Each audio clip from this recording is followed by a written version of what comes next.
데살로니가전서 3장 1절입니다. 이러므로 우리가 참다 못하여 우리만 아덴에 머물기를 좋게 생각하고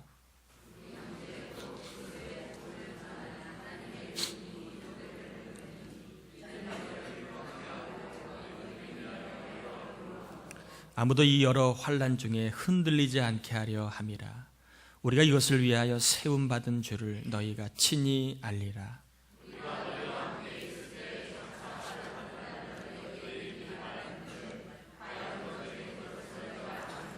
이러므로 나도 참다 못하여 너 믿음을 알기 위하여 글을 보내었노니 이는 옥 시험하는 자가 너희를 시험하여 우리 수고를 헛되게 할까 함이니.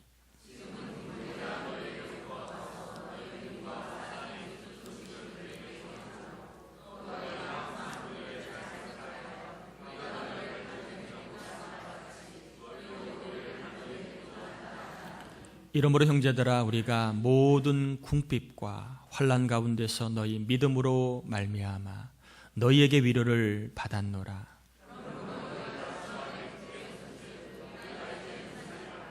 우리가 우리 하나님 앞에서 너희로 말미암아 모든 기쁨으로 기뻐하니 너희를 위하여 능히 어떠한 감사로 하나님께 보답할까? 시임의 간과함은 너희 얼굴을 보고 너희 믿음이 부족한 것을 보충하게 하려 함이라. 아멘. 예배에 나오신 여러분들을 주의 이름으로 환영하고 축복합니다. 이 시간 하나님 주시는 말씀으로 믿음이 생겨나시고 그 믿음 때문에 힘들고 어려운 세상을 승리하는 은총이 임하시길 주의 이름으로 축복합니다. 오늘은 하나님의 일꾼이라고 하는 제목으로 하나님 말씀을 전하겠습니다. 유대인의 핍박과 사단의 방해로 더 이상 데살로니가 교회에서 사역을 할 수 없었던 사도 바울이 밑에 지방인 아덴으로 사역지를 옮기게 됩니다. 그런데 몸은 아덴에 있지만 마음은 여전히 데살로니가 교회에 가 있는 것이었습니다. 마치 친정어머니가 딸을 출가해서 비록 몸은 떨어져 있지만 노심초사 아침에는 잘 일어날까, 또 도리는 잘할까, 남편에는 잘할까, 늘 노심초사 마음이 딸에게 있는 것처럼 똑같이 몸은 떨어져 있지만 마음은 늘 데살로니가 교회에 같이 있었던 사도 바울이었기 때문에 궁금했습니다. 그래서 바울이 이 데살로니가 교회에 디모데를 보내게 됩니다. 디모데가 이제 보고 와서 하는 이야기를 듣고 바울이 이제 서신을 보내는 게 데살로니가 전서인데요. 이 바울이 데살로니가 교회에 디모데를 보내면서 디모데를 소개를 하기를 뭐라고 소개하느냐 하면 하나님의 뭐라고요? 일꾼이다라고 소개를 합니다. 하나님은 저와 여러분 모두가 하나님의 일꾼으로 사시길 원하십니다. 아멘인가요? 하나님의 일꾼은 하나님께서 맡겨주신 일을 감당하는 사람을 일꾼이라고 얘기합니다. 그래서 오늘 저는 하나님의 일꾼이라고 하는 주제를 가지고 어떤 일이 맡겨졌는가, 또 어떤 일을 하는 사람이 하나님의 일꾼인가를 소개하려고 합니다. 하나님의 일꾼에게 맡겨진 일은 첫 번째로 복음이신 예수님을 소개하는 그러한 일이 바로 하나님의 일꾼에게 맡겨진 일이다라고 2절에 소개하지요. 하나님의 일꾼인 디모데를 설명할 때 그 앞에 설명하는 말들이 나와 있는데 그리스도의 복음을 전하는 하나님의 일꾼이다라고 소개되어 있습니다. 그러므로 하나님의 일꾼은 뭐 하는 사람이냐? 복음이신 예수 그리스도를 소개하고 전하는 일을 하는 사람이 하나님의 일꾼이라는 것입니다. 그러므로 하나님의 일꾼이 제일 우선적으로 해야 하고 가장 중요하게 여겨야 할 일은 바로 복음이신 예수 그리스도를 소개하는 일이라는 것입니다. 부모님에게, 자녀에게, 친구에게 복음을 소개하는 것, 복음을 소개하는 일을 하는 사람이 바로 하나님의 일꾼임을 소개하고 있습니다. 최근에 한반도의 정세가 아주 이렇게 풍전등화같이 가진 우려들이 많이 나오고 있지 않습니까? 이러한 상황 속에 어떤 분이 글을 이렇게 썼습니다. 전쟁이 날 거라는 소문으로 아이들이 두려워하고 있는 이 시간, 나라의 평안을 위해 기도하면서 내 주위 사람들을 위하여 기도하는데 이대로라면 천국에서 만날 수 없다는 생각이 갑자기 눈물이 흐른다. 복음을 전해야 할 사명이 시급함을 깨닫게 되었다. 하나님의 일꾼은요, 천국에서 만날 수 없는 사람을 보고 마음이 아파하는 사람이 하나님의 일꾼입니다. 우리 교우들 가운데 교우 중에 어떤 분이 있습니다. 연로하신 어머니 계신데 끝까지 고집을 부리는 거예요. 너무 안타까워서 때로는 막 이렇게 얼르기도 하고 또 이렇게 설득하기도 하지만 안타깝다는 것입니다. 천국에서 어머니를 다시 만나 뵈야 되는데 복음을 받아들이지 않으니까 그 안타까움이 잘 느껴지는 그런 이야기를 나눈 적이 있습니다. 복음은요, 영원한 생명을 얻는 방법을 소개해 주는 게 복음입니다. 영원한 생명을 얻는 방법, 오늘날에는요, 영원한 생명을 얻게 해주는 것으로 어떤 에너지라고 주장하는 사람이 있습니다. 어떤 초월적인 에너지가, 우주적인 에너지가 사람을 해탈, 치유, 그 다음에 영생에 이르게 한다라고 주장하는 주장하는 사람들이 있습니다. 또 어떤 사람들은 무엇을 최소한 해야지만 대가로 영생을 얻는 것이라고 주장하는 사람이 있습니다. 무엇을 해야지만 영생을 얻을 수 있다라고 하는 주장들이 꽤 많이 설득력을 얻고 있습니다. 범죄한 인생이 영원한 생명을 얻는 방법은요, 나의 죄를 대신하여 죽으신 예수 그리스도를 믿는 것 외에는 다른 방법이 없다라고 성경은 분명히 이야기합니다. 예수를 믿을 때에 영생은 선물로 주어지는 것이라고 말씀하고 있습니다. 요한복음 11장 25절 26절에 예수께서 이르시되 나는 부활이요 생명이니 나를 믿는 자는 죽어도 살겠고 무릇 살아서 나를 믿는 자는 영원히 죽지 아니하리니. 로마서 6장 23절에 죄의 삭은 사망이지만 하나님의 은사는 그리스도 예수 우리 주 안에 있는 영생이니라 라고 분명하게 이야기합니다. 아둥바둥 살아봤자 한 줌의 흙만 남기고 천국이 있음에도 들어가지 못하고 영생을 얻지 못한다면 얼마나 억울하고 불행한 인생이겠습니까? 불행한 인생, 억울한 인생을 살지 말라고 우리 하나님은 우리에게 선물로 복음 되시고 우리를 생명으로 이끄시는 구원자 예수 그리스도를 보내주셨습니다. 복음이신 예수님을 영접하심으로 여러분 영생의 복을 하나님의 은총 가운데 누리시길 바랍니다.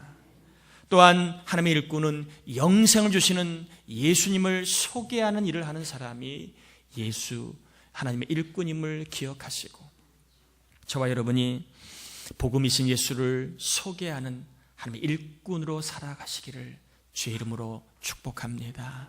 두 번째, 하나님의 일꾼은 어떤 일을 하는 사람이 하나님의 일꾼이냐라고 하는 것이 이제 2절 3절에 나와 있는데요, 2절 3절을 우리 다시 한번 하나님의 일꾼은 뭐 하는 사람인가 하는 그러한 생각을 가지시고 2절 3절 한번 잘 읽어보시면 하나님의 일꾼이 뭐 하는 사람인가 한번 같이 하나님의 음성을 듣고자 합니다. 2절 3절 같이 읽어봅니다. 우리 형제 곧 그리스도의 복음을 전하는 하나님의 일꾼인 디모데를 보내노니 이는 너희를 굳건하게 하고 너희 믿음에 대하여 위로함으로 아무도 이 여러 환난 중에 흔들리지 않게 하려 함이라. 우리가 이것을 위하여 세움받은 줄을 너희가 친히 알리라. 하나님의 일꾼이 해야 될 일이 무엇일까요? 따라해 볼까요? 흔들리는 사람을 위로해 주는 일이다. 하나님의 일꾼은요, 흔들리는 사람을 보고 그래 네 혼자 한번 버텨봐 그런 사람이 아니에요. 흔들리는 사람을 보면 그 사람이 흔들리지 않도록 꽉 잡아주는 사람이 하나님의 일꾼이라고 바울은 분명히 소개합니다. 이 흔들리는 사람을 꽉 잡아주는 방법이 바울이 소개하는데 그게 위로라 이렇게 얘기합니다. 흔들리는 사람을 꽉 잡아주는 방법이 뭐라고요? 위로라고 소개합니다. 이 위로라고 하는 단어는 파라칼레오라고 하는 그런 헬라어입니다. 이 파라는 곁에, 옆에 이런 뜻입니다. 칼레오는 부르다 이런 뜻입니다. 그러니까 위로가 뭐냐? 옆으로 부른다. 또 내가 옆으로 간다. 그런 뜻이 위로라라고 하는 말의 의미입니다. 이 파라클레오는 곁으로 간다는 의미도 있지만 더 나아가서 곁으로 가서 격려한다 이런 뜻을 갖고 있는 게 위로라고 하는 단어의 뜻입니다. 그러므로 하나님의 일꾼은요, 흔들리는 사람을 보면 나 몰라라 하거나 그래 네 혼자 살아봐 그런 사람이 아니에요. 흔들린 사람이 보여지거든 그 사람 곁으로 가든지 아니면 그 사람을 내 곁으로 부르는 사람이에요. 그리고 그 사람이 흔들리지 않도록 뭐 하는 사람이라고요? 격려해 주는 사람이라는 것입니다. 특별히 흔들리는 사람을 공간적으로 가까이 해주고 그리고 흔들리는 사람들을 심리적으로 심정적으로 함께 해주는 것, 이것이 바로 파라칼레오 위로라고 하는 것입니다. 사람은 누구나 다 흔들립니다. 저 또한 갈대처럼 수없이 흔들립니다. 자신이 없어 흔들리고 능력이 안 돼서 흔들리고 부족해서 흔들리고 두려워서 흔들리고 안목이 없어서 흔들리고 지혜와 지식이 부족하여 흔들리고 용기가 없어 흔들리고 때로는 믿음이 없어 흔들리는 경우가 많이 있습니다. 환경으로 인해 흔들리는 경우도 참 많이 있지만 더 나를 흔들어 놓는 것은 바로 외로움입니다. 외로움. 나 혼자라고 하는 외로움, 나밖에 없다는 외로움, 이것이 사람을 참 많이 흔들어 놓습니다. 아마 젊은 날엔 잘 모르겠지만 나이를 들면 들수록 인생은 나 혼자뿐이야. 내 혼자 선택하고 내 혼자 책임져야 되고 내 혼자 감당해야 되는 그 외로움이 사람을 많이 흔들어 놓습니다. 특별히 지나친 경쟁으로 오늘날 수많은 사람들이 피로감을 느끼고 지쳐가고 그리고 용기를 잃어가는 부모님들이 많이 있습니다. 자녀들도 많이 있고요. 친구들도 꽤 많습니다. 우리 곁에는 환경으로 인해 흔들리는 사람도 있지만 외로움으로 인해 흔들리는 사람도 참 많이 있습니다. 그런 사람들을 곁으로 가는 것이 이것이 우리 하나님의 일꾼이 해야 될 일입니다. 그런 사람들을 불러서 그런 사람들과 함께 우리가 함께 있어주는 것, 이것이 위로라는 것입니다. 이 일을 하나님의 일꾼인 우리가 해야 되는 것입니다. 또한 악한 영들의 미혹으로 인해 신앙이 흔들리고 믿음이 무너지고 사랑이 흔들리고 충성이 흔들리고 사명이 흔들리는 경우도 많이 있지요. 그러므로 하나님의 일꾼은 주위를 늘 살펴보는 사람입니다. 마치 감옥에 갇힌 요셉이 간수장들의 감옥에 들어온 그 사람들의 얼굴을 안색을 살피는 것처럼 하나님의 일꾼들은 늘 주위 사람들의 안색을 살피는 사람입니다. 혹시 한 주일 동안 흔들리지는 않았는가? 물질 때문에 흔들리지는 않았는가? 아니면 외로워서 흔들리지는 않았는가? 아니면 용기가 없어 흔들리지는 않았는가? 불안해서 흔들리지는 않았는가? 흔들리는 사람을 잘 살펴봐야 됩니다. 그리고 흔들리는 사람이 떠오르거든요. 그 사람에게 다가서는 사람이 하나님의 사람입니다. 일꾼입니다. 여러분, 내가 뭘 해줄까? 내가 뭘 도와줄까? 그게 위로가 아니라 다가서서 손 내밀고 그 다음에 말 한 번 하고 그리고 식사 한번 같이 하는 거, 차를 마시는 거, 이것이 큰 위로가 될 수 있습니다. 그러면서 너는 결코 혼자가 아니야, 내가 네 편이야 라고 하는 말 없는 이러한 격려가 그 사람의 마음을 잡아주고 그리고 말을 잡아주고 삶을 꽉 잡아주는 좋은 응원이 될 수 있다는 것입니다. 그러므로 흔들리는 사람에게 어떻게 다가서야 될지, 어떤 방법으로 위로해야 할지, 하나님의 일꾼으로 내가 어떻게 살아야 될지 그 지혜와 능력은 우리가 각자 구해야 되는 부분입니다. 흔들리는 사람을 나 몰라라 하지 않고 붙잡아주는 것, 이것이 하나님의 일꾼의 그 모습임을 기억하시고 여러분 주위를 살피시면서 혹시 영이 흔들리고 삶이 흔들리고 마음이 흔들리는 사람은 없는가, 그 사람을 위로해주는, 그 사람에게 다가섬으로 말미암아 그 사람을 격려하고 내가 내 편이라고 하는 응원할 수 있는 하나님의 일꾼으로 사시기를 주의 이름으로 축복합니다. 세 번째로 하나님의 일꾼은 어떤 사람입니까? 첫 번째는 복음이신 예수를 소개하는 사람, 두 번째는 흔들리는 사람을 꽉 잡아주는 사람, 세 번째는 7절 한번 같이 읽어볼까요? 우리가 모든 궁핍과 환난 가운데서 너희 믿음으로 말미암아 너희에게 위로를 받았느니라. 10절 한번 더 읽어볼까요? 주야로 심히 간과함은 너희 얼굴을 보고 너희 믿음이 부족한 것을 보충하게 하려 함이라. 세 번째로 하나님의 일꾼은 어떤 사람이냐? 따라해 볼까요? 믿음의 성장을 도와주는 사람이다. 하나님의 일꾼은요, 뭐니 해도 믿음이 성장되도록 돕는 일을 하는 사람이 하나님의 일꾼입니다. 데살로니가 교인들은요, 환난과 궁핍 가운데서도 믿음으로 살았기 때문에 바울이 내가 너희들의 믿음 때문에 위로를 얻었다, 마음이 좋았다, 이렇게 말합니다. 그러니까 데살로니가 교인들은 믿음이 전혀 없는 사람들은 아니었습니다. 그런데도 불구하고 바울은 10절에 너의 믿음이 뭐하다고요? 부족하다라고 얘기합니다. 한쪽에서는 믿음이 좋다라고 얘기하고 뒤에는 믿음이 부족하다라고 얘기합니다. 어느 장단에 춤을 춰야 되겠습니까? 현재 너의 믿음은 귀하고 그리고 너희들의 믿음은 참 좋은 믿음이지만 바울이 말하는 부족한 믿음은 현재를 보는 게 아니라 앞으로 다가올 일을 대비하는 것입니다. 지금 너희의 믿음은 가지고는 앞으로 다가올 영적인 위기들을 이길 수 있는 믿음이 아니라는 거예요. 너희들이 사명감을 가지고 세상 속에 들어가 승리하려면 믿음의 성장이 필요하다라고 바울이 이야기를 하고 있는 것입니다. 그래서 이 일을 위하여 바울은 내가 너희들의 믿음을 성장되도록 도우려고 밤낮 뭐 했다고요? 밤낮 기도하였다고 되어 있습니다.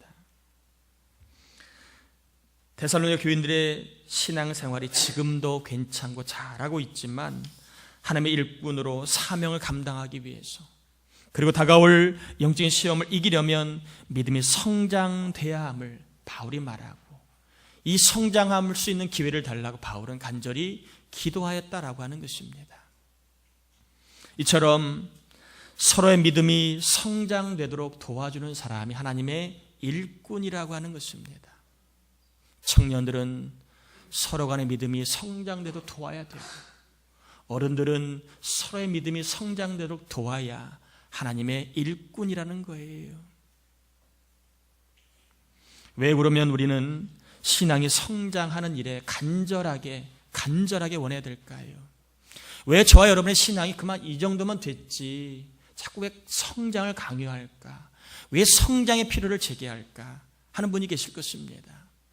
왜 저와 여러분의 신앙이 성장해야 될까요? 왜 바울은 신앙이 성장해야 된다고 간절히 원했을까요? 두 가지 이유가 있는데 하나는 대적마귀가 저와 여러분의 믿음을 흔들어 놓기 때문에 그렇습니다.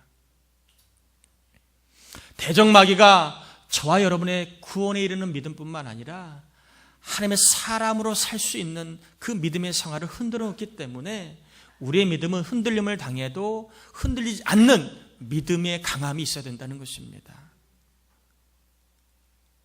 개종에는 교회에서 시험에 들었다 하는 분이 있습니다. 어느 목사님이 얘기하죠. 그 사람은 시험에 빠질 수밖에 없는 믿음을 갖고 있기 때문에 시험에 빠진다고 얘기합니다. 그러면 시험에 빠지지 않는 믿음을 가지면 시험에 빠지지 않을 수 있다는 것입니다. 저와 여러분의 믿음도 성장해야 되는 이유는 대적마귀의 믿음에 흔들어오는 방해 공작이 엄연히 있기 때문에 우리가 가만히 있어서는 대적마귀의 그 음해를 이길 수 없습니다. 대적마귀는 특별히 자기 활동 기한이 얼마 남지 않음을 알기 때문에 더 교묘하게, 더 강력하게 신자들의 믿음의 생활을 회방하고 그리고 흔들어 놓고 있습니다. 또한 우리 믿음이 성장하지 않으면 우리의 신앙생활을 따라해 볼까요? 행복하지 않고 고통스럽다. 디모데후서 3장 1절 5절에 보면 너는 이것을 알라. 말세에 고통하는 때가 이르러 사람들이 자기를 사랑하며 돈을 사랑하며 자랑하며 교만하며 비방하며 부모를 거역하며 감사하지 아니하며 거룩하지 아니하며 쾌락을 사랑하기를 하나님 사랑하는 것보다 더하며 경건의 모양은 있으나 경건의 능력은 부인하니 이 같은 자들에게서 내가 돌아서라. 경건의 모양은 있지만 능력이 없다는 말은 믿음이 강하지 않다는 얘기겠지요. 믿음이 강하지 않은 사람은 말세에 몰당한다고 신앙생활을 하지만 그 신앙생활은 고통이라는 것입니다. 안 하자니 그렇고 하자니 싫고, 안 하자니 체면이 있고 하자니 부담스럽고, 안 하자니 사람 눈 이목이 있고 하자니 또한 내가 희생해야 되겠어. 그게 싫은 것입니다. 그러니까 신앙생활에도 늘 피곤한 거예요. 믿음이 성장하지 않으면 신앙생활의 기쁨이 사라집니다. 그리고 그 자리에는 피곤함만 남아있게 됩니다. 예배를 드려도 피곤하십니까? 기도하도 피곤하십니까? 아니면 열심히 나름대로 믿음으로 살아갔는데 늘 교회 오면 피곤합니까? 그럼 여러분은 신앙이 자라야 될 뿐입니다. 또 우리의 신앙에 참 나는 행복한 신앙생활이 아니라 참 고통스럽다는 분이 있을 거예요. 교회 오는 것 고통스럽고 그 사람 마주치는 것 고통스럽고 그 일을 하려니 두렵고 고통스럽습니다. 그렇다면 그 사람의 신앙은 성장해야 됩니다. 신앙이 성장하지 않으면 늘 신앙생활은 고통, 짐밖에 안 돼요. 청년 목자들도 마찬가지. 나 피곤한데 자꾸 목자하라고 그러네. 신앙이 성장하지 않으면 늘 신앙생활은 고통입니다. 고통이에요, 고통. 하나님은 신앙이 성장하여 그것이 축복이고 행복임을 맛보게 하기 원하시는데 신앙이 성장하지 않으니까 늘 피곤하고 늘 삶에는 고통, 힘들다, 피곤하다. 특별히 우리 청년 목자들 신앙이 성장할 수 있기를 바랍니다. 신앙이 성장한 청년들을 섬기는데 기쁨으로 행복함으로 잘 섬기셔서 하나님 앞에 좋은 일꾼으로 쓰임받기를 바랍니다. 그러므로 대적마귀와 싸움에서 승리하고 사명을 감당하면서 행복한 신앙생활을 하려면 믿음이 더 성장하고 그리고 더 강해져야 합니다.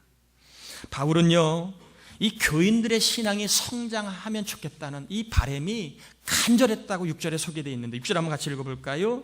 6절입니다. 지금은 디모데가 너희에게로부터 와서 너희 믿음과 사랑의 기쁜 소식을 우리에게 전하고 또 너희가 항상 우리를 잘 생각하여 우리가 너희를 간절히 보고자 함과 같이 너희도 우리를 간절히 보고자 한다 하며 바울이 데살로니가 교인들을 간절히 보려고 하는 목적은 하나였습니다. 이들의 신앙이 성장되도록 도우려고 하는 일념밖에 없습니다. 그 일념이 어땠다고요? 간절했다는 것입니다. 간절했다. 이 시간 하나님께서 저와 여러분의 신앙이 더 성장해야 할 필요에 대한 간절함을 주시길 바랍니다.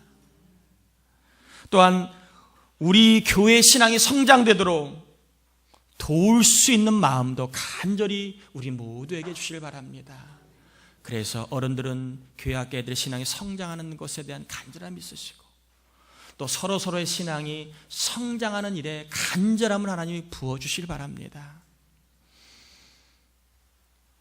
하나님의 일꾼은 신앙이 성장하는 일에 간절함을 가진 사람, 또 남의 신앙을 성장하도록 돕는 일에 간절함을 가진 사람이 하나님의 일꾼이라고 하는 것을 전하였습니다. 꾸페시의 행복 여행이라고 하는 책이 있습니다. 나온 지는 좀 오래됐는데요. 이 꾸페시는 프랑스의 정신과 의사입니다.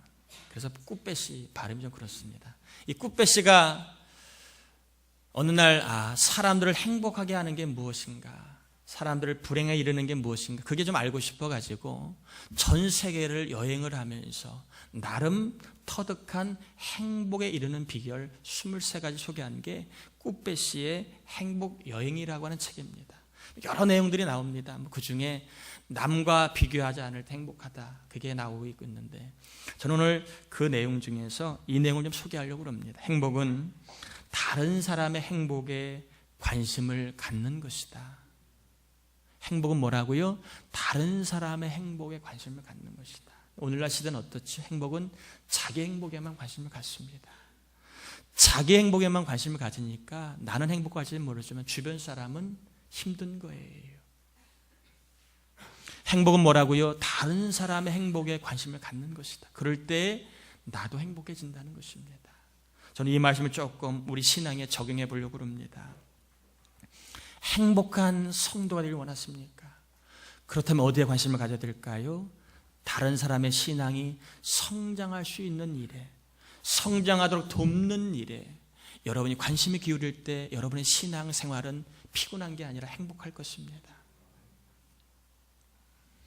자신을 포함하여 다른 사람의 신앙이 성장하는 일에, 그리고 우리 모두의 신앙이 성장하도록 도울 때 그 신앙생활하는 성도는요 행복하다는 것입니다. 피곤을 느끼지 않고. 마치 어린 아이를 둔 어머니가, 아이가 밤새도록 울고 낮에도 막 칭얼거리고 그래도 그 부모가 불행하다고 생각하는 부모 하나도 없어요. 그 아이가 성장하며 웃어주고 그 아이가 성장하며 그 모양이 참 통통할 때 얼마나 행복함을 느낍니까? 어린 갓난아이를 둔 엄마가 그 아이가 성장하는 걸 보며 행복한 것처럼 저와 여러분의 신앙도 피곤하지 않고 행복한 신앙생활이 되길 원하신다면 하나님의 일꾼으로 살길 바랍니다. 내가 성장하도록 도와야 될 사람은 누구인가?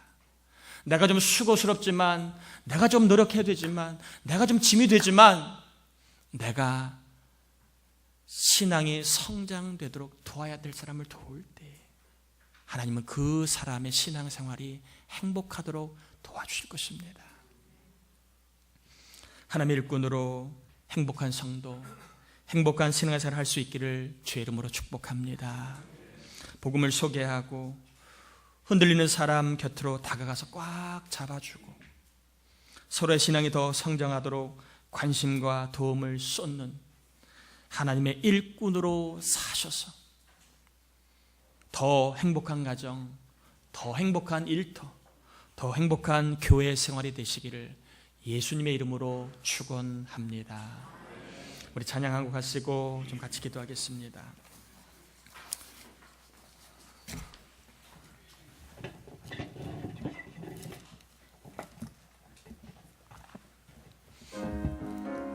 하나님의 일꾼으로 살기를 다짐하며 찬양합시다. 부름받아 나선 이 몸,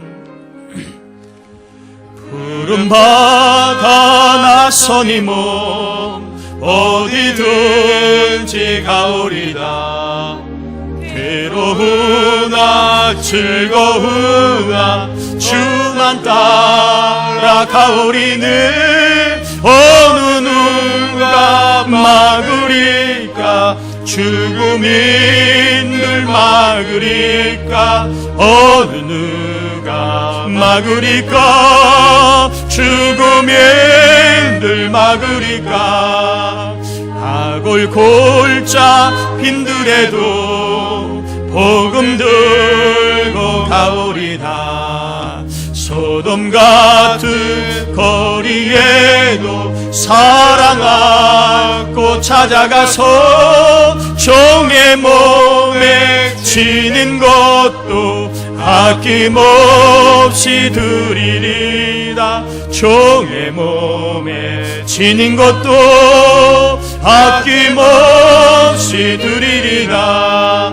존귀 영광 모든 관세 주님 홀로 받으소서.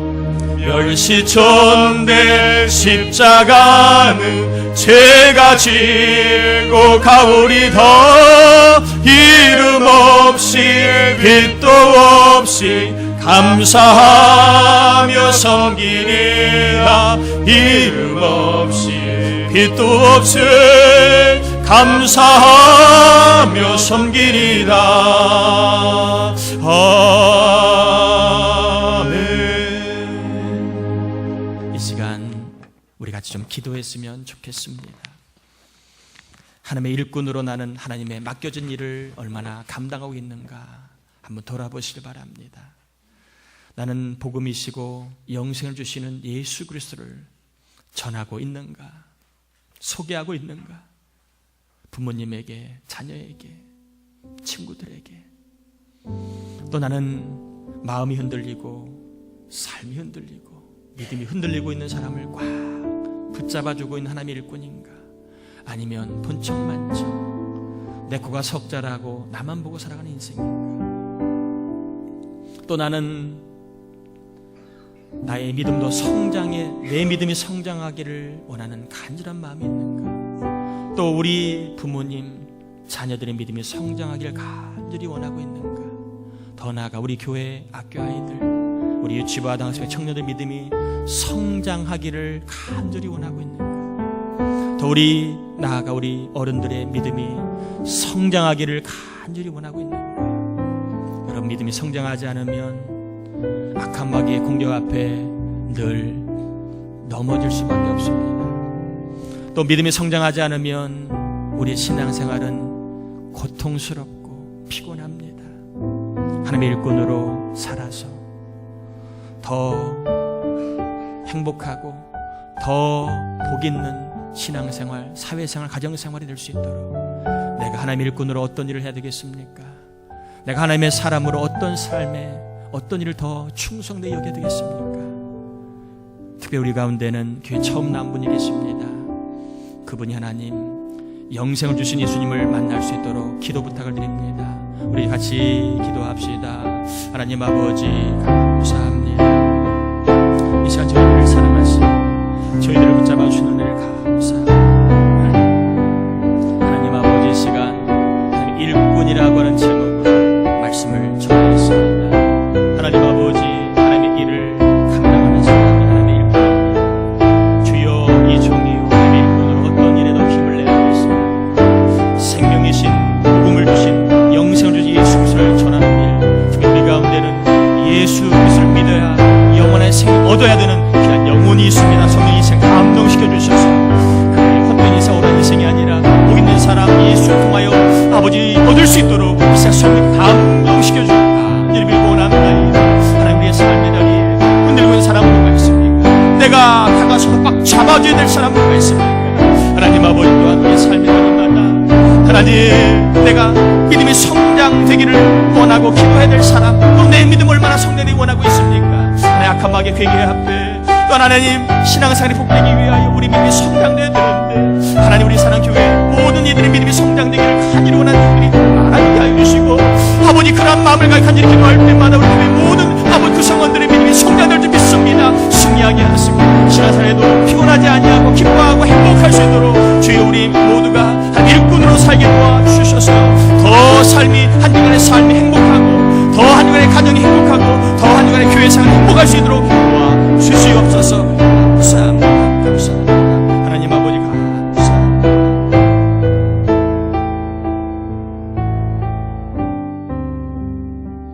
하나님의 일꾼으로 피곤하지 않고 행복한 신앙생활을 할 수 있는 우리 교회와 우리 모두가 되게 해 주옵시기를 예수님의 이름으로 기도드립니다.